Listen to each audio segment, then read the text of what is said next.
everyone, welcome to RK Classes. I am Aditya, your English buddy. ഇന്ന് ഒരു വളരെ important ആയിട്ടുള്ള ഒരു വീഡിയോ ആണ് കേട്ടോ നമ്മൾ ഡിസ്കസ് ചെയ്യുന്നത്. SSLCയിലെ ഇംഗ്ലീഷ് എക്സാമിന് ഈ ഒരു ക്വസ്റ്റ്യൻ നിങ്ങൾക്ക് എപ്പോഴും ചോദിക്കാറുണ്ട്. ക്യാരക്ടർ സ്കെച്ച് എഴുതാൻ വേണ്ടിയിട്ടാണ്. നമ്മൾ ഇംഗ്ലീഷ് SSLCയിൽ ഫസ്റ്റ് ചാപ്റ്റർ പഠിച്ചിട്ടുണ്ടായി, very old man with an enormous wings എന്നുള്ള ചാപ്റ്റർ. അതിൽ 3 ക്യാരക്ടേഴ്സ് ഉണ്ട്, ഇമ്പോർട്ടൻ്റ് ആയിട്ടുള്ള 3 ക്യാരക്ടേഴ്സ്. ഓൾഡ് മാൻ, പെലെയോ, അതുപോലെ എലിസൻഡ. ഇവരുടെ 3 പേരുടെ ക്യാരക്ടർ സ്കെച്ചും നിങ്ങൾക്ക് ചോദിക്കാൻ ചാൻസ് ഉണ്ട്. അതിൽ ഏറ്റവും കൂടുതൽ ചാൻസ് ഉള്ള ഒരാളാണ് നമ്മളുടെ ഓൾഡ് മാൻ. അപ്പൊ എങ്ങനെയാണ് കോമൺ ആയിട്ട് അല്ലെങ്കിൽ ജനറൽ ആയിട്ട് ഒരു ക്യാരക്ടർ സ്കെച്ച് ചോദിച്ചാൽ എഴുതേണ്ടതെന്നും അതുപോലെ നമ്മുടെ ഓൾഡ് മാൻ്റെ ഒരു ക്യാരക്ടർ സ്കെച്ചുമാണ് ഈ ഒരു വീഡിയോയിൽ നമ്മൾ ഡിസ്കസ് ചെയ്യാൻ വേണ്ടി പോകുന്നത്. അപ്പൊ ഇപ്പൊ തന്നെ ഈ വീഡിയോ നിങ്ങളുടെ ഫ്രണ്ട്സിന് എല്ലാവർക്കും ഷെയർ ചെയ്തോളൂ. ഓക്കെ, സോ നമുക്ക് സ്റ്റാർട്ട് ചെയ്യാം. ഇപ്പൊ ക്യാരക്ടർ സ്കെച്ച് എന്താണ്? ഈ ക്യാരക്ടർ സ്കെച്ച് എന്ന് പറഞ്ഞാൽ, സ്കെച്ച് എന്ന് പറഞ്ഞാൽ നമുക്കറിയാം വരയ്ക്കുക, അല്ലെങ്കിൽ നമ്മുടെ സ്കെച്ച്, മാർക്കർ സ്കെച്ച് ഒക്കെ നമുക്കറിയാം അല്ലെ. ഒരു ക്യാരക്ടറിനെ നമ്മൾ സ്കെച്ച് ചെയ്യണം എന്ന് വെച്ചാൽ എന്താ? ആ ഒരു ക്യാരക്ടറിനെ വരയ്ക്കാനാണോ? ഇല്ല, വരയ്ക്കാനാണെങ്കിൽ നമ്മുടെ എക്സാം അങ്ങോട്ട് കഴിഞ്ഞു പോലെ നമ്മൾ വരച്ചിരിക്കുമ്പോൾ. അപ്പൊ ക്യാരക്ടറിനെ സ്കെച്ച് ചെയ്യുക എന്ന് പറഞ്ഞാൽ വാക്കുകൾ കൊണ്ട് അദ്ദേഹത്തിന് സ്കെച്ച് ചെയ്യുക എന്നുള്ള മീനിങ് ആണ്. എന്ന് വെച്ചാൽ നമ്മൾ വേർഡ്സ് യൂസ് ചെയ്തിട്ട് നമ്മൾ പഠിച്ച ആ ഒരു ക്യാരക്ടറിനെ മൊത്തത്തിൽ നമ്മളൊന്ന് ഔട്ട്ലൈൻ ചെയ്തെടുക്കണം. ഇതിനെയാണ് ക്യാരക്ടർ സ്കെച്ച് കൊണ്ട് ഉദ്ദേശിക്കുന്നത്. ക്യാരക്ടർ സ്കെച്ച് എഴുതുമ്പോൾ കുറച്ച് കാര്യങ്ങൾ ഇൻക്ലൂഡ് ചെയ്ത് കഴിഞ്ഞാൽ നിങ്ങൾക്ക് എന്തായാലും മാർക്ക് സ്കോർ ചെയ്യാൻ പറ്റും. ഒന്നാമത്തെ കാര്യം ആ ഒരു ക്യാരക്ടറിന്റെ ഫിസിക്കൽ ഫീച്ചേഴ്സ് ആണ്. ഇപ്പോൾ വെരി ഓൾഡ് മാൻ എന്നുള്ള ഒരു ചാപ്റ്ററിൽ ആ ഓൾഡ് മാൻ്റെ ഫിസിക്കൽ ഫീച്ചേഴ്സ് നമ്മൾ എന്തായാലും മെൻഷൻ ചെയ്യണം അല്ലെ. കാരണം അദ്ദേഹം അത്രയും യുണീക്ക് ആയിട്ടുള്ള ഒരാളാണ്. വിങ്സ് ഉണ്ട്, ഒരു ഏഞ്ചൽ ആണ്, ഓൾഡ് മാൻ ആണ്, look like rat picker, bald heads ആണ്, ടൂത്ത്ലെസ് ആണ് എന്നൊക്കെ നമ്മുടെ സ്റ്റോറിയിൽ വ്യക്തമായിട്ട് പറയുന്നുണ്ട്. സോ ഇതുപോലെ അദ്ദേഹത്തിന്റെ ആ ഒരു അപ്പിയറൻസിനെ പറയുന്നതിനെയാണ് നമ്മൾ ഫിസിക്കൽ ഫീച്ചേഴ്സ് എന്ന് പറയുന്നത്. Height, weight, hair colour, facial expressions, mannerisms, ഇതൊക്കെ നമുക്ക് ഫിസിക്കൽ ഫീച്ചേഴ്സ് അല്ലെങ്കിൽ ഫിസിക്കൽ ട്രൈറ്റ്സിൽ നമുക്ക് എന്ത് ചെയ്യാം? കൂട്ടാം. അടുത്ത ഇമ്പോർട്ടൻ്റ് ആയിട്ടുള്ള ഒരു കാര്യമാണ് പേഴ്സണാലിറ്റി ട്രൈറ്റ്സ് എന്ന് പറയുന്നത്. എന്താണ് പേഴ്സണാലിറ്റി ട്രൈറ്റ്സ് എന്ന് പറഞ്ഞു കഴിഞ്ഞാൽ? സ്വഭാവ സവിശേഷതകൾ. ആ ഒരു ക്യാരക്ടർ എങ്ങനെയാണ്? നല്ല പ്രതീക്ഷയുള്ള ആളാണോ? ഒപ്റ്റിമിസ്റ്റിക് ആണോ? പെസിമിസ്റ്റിക് ആണോ? അദ്ദേഹത്തിന് മറ്റുള്ളവരോടുള്ള പെരുമാറ്റം എങ്ങനെയാണ്? ഷോർട്ട് ടെമ്പേർഡ് ആണോ? ഹാപ്പി ആണോ? ഓക്കെ, അങ്ങനെ ആ ഒരു ക്യാരക്ടറിന്റെ എല്ലാ സ്വഭാവ സവിശേഷതകളും നമുക്ക് എന്ത് ചെയ്യാം? ആ ഒരു പേഴ്സണാലിറ്റി ട്രേഡ്സിൽ ഇൻക്ലൂഡ് ചെയ്യാം. And description of the characters habits and behaviour. ആ ക്യാരക്ടറിന്റെ സ്വഭാവം എങ്ങനെയാണ്? അതുപോലെ ആ ക്യാരക്ടറിന് എന്തെങ്കിലുമൊക്കെ ഹാബിറ്റ്സ് ഉണ്ടോ? എന്തെങ്കിലുമൊക്കെ ശീലങ്ങളുണ്ടോ? ഇതൊക്കെ നമുക്ക് സ്റ്റോറി വായിക്കുമ്പോൾ മനസ്സിലായിട്ടുണ്ടാവും. ഈ കാര്യങ്ങളൊക്കെ എന്ത് ചെയ്യാം? നമുക്ക് ക്യാരക്ടർ സ്കെച്ചിൽ ഇൻക്ലൂഡ് ചെയ്യാം. Information about the characters background and history. ആ ഒരു ക്യാരക്ടറിന്റെ ബാക്ക്ഗ്രൗണ്ടിനെ പറ്റിയിട്ട് നമ്മളോട് പറയുന്നുണ്ടോ? ആ ക്യാരക്ടർ പണ്ട് ഇങ്ങനെയായിരുന്നു അല്ലെങ്കിൽ പണ്ട് അങ്ങനെ ആയിരുന്നു എന്നുള്ളൊരു ബാക്ക് സ്റ്റോറി പറയുന്നുണ്ടോ? ഇതൊക്കെ നമ്മൾ എന്ത് ചെയ്യണം? ഇൻക്ലൂഡ് ചെയ്യണം. And experiences that shape their personality and behaviour. അവർക്ക് ഉണ്ടായിട്ടുള്ള എക്സ്പീരിയൻസ്, ആ എക്സ്പീരിയൻസ് കാരണം അവർക്ക് ഉണ്ടായിട്ടുള്ള മാറ്റങ്ങൾ. ഇപ്പൊ പെലെയുടെ ഒക്കെ ചോദിക്കുകയാണെങ്കിൽ ഇങ്ങനെ ഒരു ഏഞ്ചൽ വന്നതിന് ശേഷം അദ്ദേഹത്തിന്റെ ക്യാരക്ടറിൽ ഉണ്ടായിട്ടുള്ള മാറ്റങ്ങൾ, അവരുടെ ലൈഫിൽ വന്നിട്ടുള്ള ചേഞ്ചസുകൾ, ഇതൊക്കെ നമുക്ക് എന്ത് ചെയ്യാം? നമ്മുടെ ക്യാരക്ടർ സ്കെച്ചിൽ ഇൻക്ലൂഡ് ചെയ്യണം. Okay, insight into the character's motivation, desires and goal. അപ്പൊ ആ ഒരു ക്യാരക്ടറിന്റെ മോട്ടിവേഷൻ ആയിട്ട് നിൽക്കുന്ന എന്തെങ്കിലും ഉണ്ട്, അല്ലെങ്കിൽ ആ ക്യാരക്ടറിന്റെ ആഗ്രഹങ്ങൾ എന്തൊക്കെയാണ്, ആ ക്യാരക്ടറിന്റെ ഗോൾസ് എന്തൊക്കെയാണ്, ഇതൊക്കെ നമുക്ക് എന്ത് ചെയ്യാം? നമ്മുടെ ക്യാരക്ടർ സ്കെച്ചിൽ ഇൻക്ലൂഡ് ചെയ്യാം. അപ്പൊ ശ്രദ്ധിക്കേണ്ട കാര്യം, സ്റ്റോറി ഫുൾ എഴുതി വെച്ച് കഴിഞ്ഞാൽ എൻ്റെ മക്കൾക്ക് മാർക്ക് കിട്ടില്ല. സ്റ്റോറിക്ക് പകരം എന്താണ്? ആ ക്യാരക്ടറിനെ ഫോക്കസ് ചെയ്യണം. അവർ കാണാൻ എങ്ങനെയാണ്, അവരുടെ സ്വഭാവം എങ്ങനെയാണ്, അവരെങ്ങനെയാണ് സ്റ്റോറിയിൽ വരുന്നത്, അതുപോലെ ആ ക്യാരക്ടറിന്റെ ആഗ്രഹങ്ങളും ഡിസയേഴ്സും ഒക്കെ എന്തൊക്കെയാണ്, ഇതിനൊക്കെയാണ് നമ്മൾ മുൻതൂക്കം കൊടുക്കേണ്ടത്.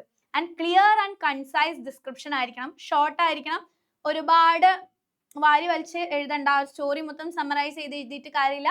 ക്യാരക്ടറിനെ ഫോക്കസ് ചെയ്ത് എഴുതാം. പിന്നെ ഷോർട്ട് ആൻഡ് കൺസൈസ് ഡിസ്ക്രിപ്ഷൻ ആയിരിക്കണം. എത്ര മാർക്കിനാണോ ചോദിച്ചത് അതിനനുസരിച്ച് നിങ്ങൾ എഴുതുക. എന്തായാലും ഒരു 6 മാർക്സ് 4 മാർക്സ് അങ്ങനെയൊക്കെ എന്ത് ചെയ്യുന്നുണ്ടാവുള്ളൂ, ക്യാരക്ടർ സ്കെച്ച് ചോദിക്കുള്ളൂ. പിന്നെ ആ ഒരു ക്യാരക്ടറിന്റെ നമ്മൾ ഫസ്റ്റ് പറഞ്ഞതുപോലെ തന്നെ ഒരു ടോട്ടൽ ഔട്ട്ലൈനും നമുക്ക് എന്ത് ചെയ്യണം? കിട്ടണം. ഓക്കെ, അപ്പൊ ഇത്രയുമാണ് ഒരു ക്യാരക്ടർ സ്കെച്ച് എഴുതുമ്പോൾ ശ്രദ്ധിക്കേണ്ടത്. ഇനി ഓൾഡ് മാനിന്റെ ഈ ഫീച്ചേഴ്സ് ഒക്കെ നോക്കിയിട്ട് ഓൾഡ് മാനിന്റെ ക്യാരക്ടർ സ്കെച്ച് നമുക്ക് നോക്കിയാലോ? ഓക്കെ, ഈ ഒരു വീഡിയോയിൽ നമുക്ക് ഓൾഡ് മാനിന്റെ ഡിസ്കസ് ചെയ്യാം. ഇനി നിങ്ങൾക്ക് പെലെയുടെയും അതുപോലെ എലിസന്റെയും ഒക്കെ ക്യാരക്ടർ സ്കെച്ച് ഇതുപോലെ വേണമെന്നുണ്ടെങ്കിൽ നിങ്ങൾ താഴെ എന്ത് ചെയ്യുക? കമന്റ് ചെയ്യുക കേട്ടോ. ആൻഡ് ഫിസിക്കൽ ട്രേറ്റ്സ്, എന്തൊക്കെയായിരുന്നു ഓൾഡ് മാനിന്റെ ഫിസിക്കൽ ട്രേറ്റ്സ്? ടെക്സ്റ്റിൽ പറയുന്നത് ഓൾഡ് ആൻഡ് ഫ്രെയിൽ ആന്ന് പറയുന്നുണ്ട്, എനോമസ് വിങ്സ് ഉണ്ട് അല്ലെ, dressed like a rag picker എന്ന് പറയുന്നുണ്ട്, faded hair on bald skull. കഷിൻഡിയ എന്നൊക്കെ പറയുന്നുണ്ട്. ഫ്യൂ ടീത്ത്, കുറച്ച് ടീത്തേ ഉള്ളൂ. ഹ്യൂജ് ബസാർഡ് വിങ്സ് എന്ന് പറയുന്നുണ്ട്. Deity and half plug wings എന്ന് പറയുന്നുണ്ട്. ഇതൊക്കെയാണ് അദ്ദേഹത്തിന് ഫിസിക്കലി ഡിസ്ക്രൈബ് ചെയ്യുന്നത്. അപ്പൊ ഈ വേർഡ്സ് ഒക്കെ തന്നെ കൂടുതൽ യൂസ് ചെയ്യാൻ വേണ്ടി ട്രൈ ചെയ്യുക. അതിനാണ് ഇങ്ങനെ ബോക്സ് ആക്കി കൊടുത്തിട്ടുള്ളത്. അപ്പൊ ഈ വേർഡ്സ് ഒക്കെ നിങ്ങളുടെ ആൻസർ ഷീറ്റ്സിൽ ഉണ്ടോ, നിങ്ങൾക്ക് ഫുൾ മാർക്ക് എന്താണ്, ഉറപ്പാണ്. ഓക്കെ, അപ്പൊ ടെക്സ്റ്റിൽ യൂസ് ചെയ്തിട്ടുള്ള വേർഡ്സ് തന്നെ കൂടുതൽ എന്ത് ചെയ്യുക, യൂസ് ചെയ്യാൻ ശ്രമിക്കാം. ഇനി അദ്ദേഹത്തിന്റെ പേഴ്സണാലിറ്റി ട്രൈറ്റ്സ് നമുക്ക് എന്തൊക്കെ പറയാടാ? മിസ്റ്റീരിയസ് ആണ് അല്ലെ, വളരെ മിസ്റ്റീരിയസ്, നിഗൂഢമായിട്ടുള്ള ഒരാളാണ്. റെസിലിയൻസ് ആൻഡ് പെർസിവറൻസ് അല്ലെ, എന്തൊക്കെ പ്രശ്നങ്ങൾ വന്നിട്ടും എന്തൊക്കെ കളിയാക്കലുകളും ഇഗ്നറൻസും കേട്ടിട്ടും അദ്ദേഹം അതിനൊക്കെ ഓവർകം ചെയ്ത് പുതിയ ലൈഫിലേക്ക് പോകുന്നുണ്ട്. ആ ഒരു ശക്തി അല്ലെങ്കിൽ ആ ഒരു റെസിലിയൻസ് ഒക്കെ പറയേണ്ടത് തന്നെയാണ്, ആ determination. And dignity and self respect, detachment and acceptance. അദ്ദേഹത്തിന് സെൽഫ് റെസ്പെക്ട് അവർ കൊടുക്കുന്നില്ല. ഡിഗ്നിറ്റി ഒക്കെ അവര് എല്ലാവരും കളിയാക്കാണ്, എപ്പോഴും മോക്കിയാണ്, എന്നാലും തിരിച്ചൊന്നും പ്രതികരിക്കാതെ അദ്ദേഹം നിൽക്കുന്നുണ്ട്. ഡിറ്റാച്ച്മെന്റ് ആൻഡ് ആക്സെപ്റ്റൻസ് അല്ലെ, മറ്റുള്ളവരിൽ നിന്നും ഡിറ്റാച്ച്ഡ് ആയിട്ട് നിന്നിട്ട് എല്ലാ കാര്യങ്ങളും അല്ലെങ്കിൽ തന്റെ വിധിന്ന് ആലോചിച്ചിട്ട് അദ്ദേഹം എല്ലാം ആക്സെപ്റ്റ് ചെയ്തിട്ടാണ് നിൽക്കുന്നത്. ആൻഡ് വിസ്ഡം, വിവേകമുള്ള ആളാണ്. ആൻഡ് പേഷ്യൻസ് ഉള്ള ആളാണ് അല്ലെ, വളരെ ക്ഷമയുള്ള ആളാണ്. സോ ഇതൊക്കെ നമ്മുടെ ടെക്സ്റ്റ് ബുക്കിൽ അദ്ദേഹത്തിന് ഡിസ്ക്രൈബ് ചെയ്യുന്ന ക്യാരക്ടേഴ്സ് ആണ്. സോ ഈ ഒരു പേഴ്സണാലിറ്റി ട്രേറ്റ്സ് എന്തായാലും എന്ത് ചെയ്യണം, മെൻഷൻ ചെയ്യണം. ഇനി സിഗ്നിഫിക്കൻസ് ഇൻ ദ സ്റ്റോറി. ഈ സ്റ്റോറിയിൽ അദ്ദേഹം എങ്ങനെയാണ് സിഗ്നിഫിക്കന്റ് ആകുന്നത്? Represent the weak and the vulnerable. അപ്പൊ ഈ ഒരു സ്റ്റോറീനെ ആ ഒരു സ്റ്റോറി തലത്തിൽ നിന്നും നമ്മൾ മുന്നോട്ട് ചിന്തിക്കുമ്പോൾ ഈ ഓൾഡ് മാനെ നമുക്ക് വളരെ വൾണറബിൾ ആയിട്ടുള്ള ഒരു വീക്ക് സെക്ഷൻ ആയിട്ട് കൂട്ടാം. അതുപോലെ തന്നെ ഈ പെലെയും എലിസന്റേനും ഒക്കെ നമുക്ക് ആ ഒരു ഡോമിനേറ്റിംഗ് പവർ ആയിട്ട് കൂട്ടാം. അപ്പൊ നമ്മുടെ സമൂഹത്തിൽ ഇത്തരത്തിൽ മറ്റുള്ളവരുടെ അടിമകളായിട്ട് നിൽക്കുന്ന അല്ലെങ്കിൽ മറ്റുള്ളവരിൽ നിന്നും ചൂഷണം നേരിടേണ്ടി വരുന്ന ഒരുപാട് സെക്ഷൻസ് ഉണ്ട് അല്ലെ. ഇപ്പോഴും ഒരുപാട് ആൾക്കാർ മറ്റുള്ളവരെ ചൂഷണത്തിന് വിധേയരാകുന്നുണ്ട്.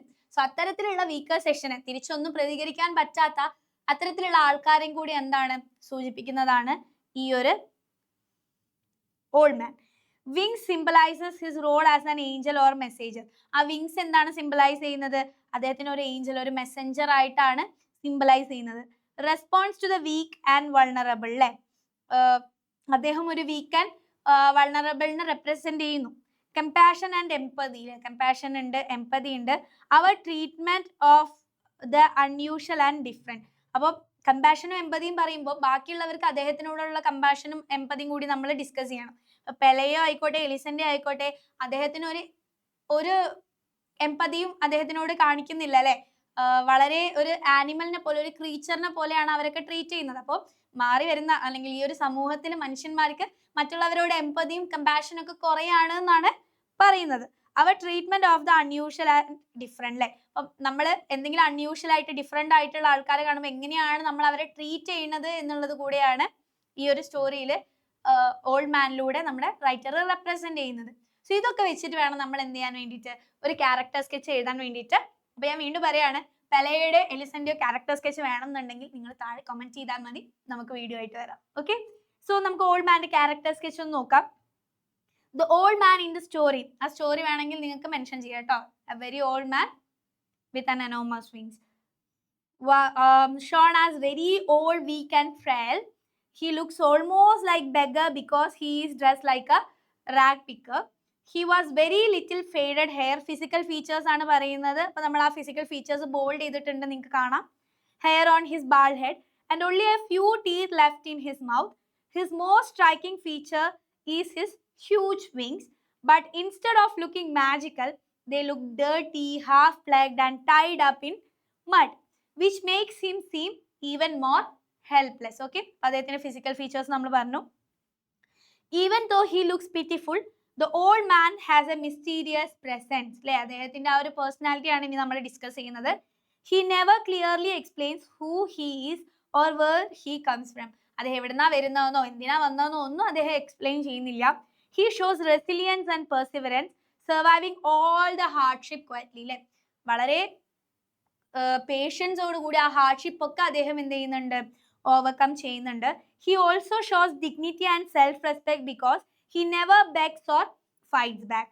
He accepts everything with a calm, peaceful attitude, showing detachment and wisdom. His greatest quality is his patience. He stays calm even when people pull his feathers poke him or throw stones at him. വളരെ simple language ആണ് എന്ന കാര്യങ്ങളൊക്കെ നമ്മൾ എന്ത് ചെയ്തിട്ടുണ്ട്, discuss ചെയ്തിട്ടുണ്ട്. First physical പറഞ്ഞു, പിന്നെ പേഴ്സണാലിറ്റി ട്രൈറ്റ്സ് പറഞ്ഞു. ഇനി ഈ ഒരു സ്റ്റോറിയിൽ അദ്ദേഹത്തിന്റെ ഇമ്പോർട്ടൻസും കൂടി പറഞ്ഞിട്ട് നമുക്ക് എന്ത് ചെയ്യാം, കൺക്ലൂഡ് ചെയ്യാം. ഇത്രയുമാണ് നമ്മൾ ഒരു ക്യാരക്ടർ സ്കെച്ചിൽ നിന്ന് എക്സ്പെക്ട് ചെയ്യുക കേട്ടോ. ടീച്ചേഴ്സ് സ്കോർ ഇടാൻ വേണ്ടിയിട്ട് നോക്കുമ്പോൾ പേപ്പർ ഷീറ്റ്സിൽ ഇത്തരത്തിലുള്ള ആ ഒരു കീ വേർഡ്സ് ഒക്കെ ഉണ്ട്. അപ്പൊ നമ്മൾ പറഞ്ഞ ആ ഒരു ക്യാരക്ടേഴ്സ് അല്ലെങ്കിൽ പേഴ്സണാലിറ്റിയിൽ പറഞ്ഞ കീ വേർഡ്സ്, മിസ്റ്റീരിയസ്, അതുപോലെ ഡിറ്റാച്ച്മെന്റ്, അക്സെപ്റ്റൻസ്, ഇങ്ങനത്തെ കീ വേർഡ്സ് ഉണ്ട്. അതുപോലെ അദ്ദേഹത്തിന്റെ ഫിസിക്കൽ അപ്പിയറൻസിൽ പറഞ്ഞിട്ടുള്ള റാക്ക് പിക്കർ, ബാൾ ഹെഡഡ്, ഇതുപോലത്തെ കീ വേർഡ്സ് ഉണ്ടെങ്കിൽ നിങ്ങൾക്ക് ഫുൾ മാർക്ക് ഉറപ്പാണ്. In the story, the old man represents the weak and vulnerable people who are often misunderstood. His being symbolizes that he might be an angel or messenger. But instead of respecting him, people treat him like a strange creature. Through him, the story shows how humans treat those who are different, often with cruelty or selfishness. He reminds readers about the importance of compassion and empathy and makes us think about how we behave toward the unusual or the powerless. Okay? നേരത്തെ പറഞ്ഞ കാര്യങ്ങളൊക്കെ തന്നെ നമ്മൾ ഒരു paragraph രീതിയിൽ എഴുതിയെന്നുള്ളൂ. So ഈ ഒരു video നിങ്ങൾക്ക് യൂസ്ഫുൾ ആയിട്ടുണ്ടെന്ന് വിചാരിക്കുന്നു. നിങ്ങളുടെ സജഷൻസ് ഒക്കെ താഴെ കമന്റ് ബോക്സിൽ കമന്റ് ചെയ്യുക. ആൻഡ് ഇനി എങ്ങനത്തെ വീഡിയോസ് വേണം, നിങ്ങൾക്ക് ഏതൊക്കെ വീഡിയോസ് ആണ് വേണ്ടതെന്നുള്ളതും താഴെ കമന്റ് ചെയ്യുക. Love you all. ഇനി അടുത്ത വീഡിയോ ആയിട്ട് നമുക്ക് വീണ്ടും കാണാം. ബൈ.